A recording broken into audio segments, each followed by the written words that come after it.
बोले श्री कृष्ण कन्हैया लाल की जय हो। श्री वृंदावन वाके बिहारी लाल की जय हो। सभी भक्तों को राधे राधे। मैं वंदना आज पढ़ूंगी भगवत गीता के 8वें अध्याय का 22वां श्लोक। चले शुरू करते हैं। अभी तक चैनल को सब्सक्राइब नहीं किया है तो चैनल को सब्सक्राइब कर बेल आइकन पर प्रेस करें ताकि आने वाली वीडियो की नोटिफिकेशन आप सभी को सबसे पहले मिले। कल पढ़ा था 21वां श्लोक। इसमें लिखा है, जिसे वेदांती अप्रकट्य तथा अविनाशी बताते हैं, जो परम गंतव्य है, जिसे प्राप्त कर लेने पर कोई वापस नहीं आता, वही मेरा परम धाम है। पढ़ेंगे 22वां श्लोक। पुरुषः स परः पार्थ भक्त्या लभ्यः स अनन्यया यस्यान्तः स्थानि भूतानि येन सर्वमिदं ततम्। भगवान जो सबसे महान है, अनन्य है, भक्ति द्वारा ही प्राप्त किए जा सकते हैं। यद्यपि वे अपने धाम में विराजमान रहते हैं तो भी वे सर्वव्यापी हैं और उनमें सब कुछ स्थित है। तात्पर्य यहाँ यह स्पष्ट बताया गया है कि जिस परम धाम से फिर लौटना नहीं होता वह परम पुरुष कृष्ण का धाम है। ब्रह्म संहिता में इस परम धाम को आनंद चिन्मय रस कहा गया है, जो ऐसा स्थान है जहाँ सभी वस्तुएं परम आनंद से पूर्ण है। जितनी भी विविधता प्रकट होती है वह सब इसी परमानंद का गुण है।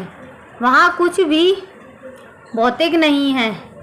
यह विविधता भगवान के विस्तार से के साथ ही विस्तृत होती जाती है, क्योंकि वहाँ की सारी अभिव्यक्ति पराशक्ति के कारण, जैसा कि 7वें अध्याय में बताया गया है। जहाँ तक इस भौतिक जगत का प्रश्न है, यद्यपि भगवान अपने धाम में ही सदैव रहते हैं तो भी वे अपनी भौतिक शक्ति द्वारा सर्वव्याप्त हैं। इस प्रकार वे अपनी परा तथा अपरा शक्तियों द्वारा सर्वत्र भौतिक तथा आध्यात्मिक दोनों ब्रह्मांडों में उपस्थित रहते हैं। यस्यांतः स्थानी का अर्थ है कि प्रत्येक वस्तु उनमें या उनकी परा या अपरा शक्ति में निहित है। इन्हीं दोनों शक्तियों के द्वारा भगवान सर्वव्यापी हैं। कृष्ण के परम धाम में या असंख्य वैकुंठ लोकों में भक्ति के द्वारा ही प्रवेश संभव है। जैसा कि भक्त्या शब्द द्वारा सूचित होता है, किसी अन्य विधि से परम धाम की प्राप्ति संभव नहीं है। वेदों में भी परम धाम तथा भगवान का वर्णन मिलता है। एको वशी सर्वज्ञः कृष्णः। उस धाम में केवल एक भगवान रहता है जिसका नाम कृष्ण है। वह अत्यंत दयालु विग्रह है और एक रूप में स्थित होकर भी वह अपने लाखों श्वासों में विस्तृत करता रहता है।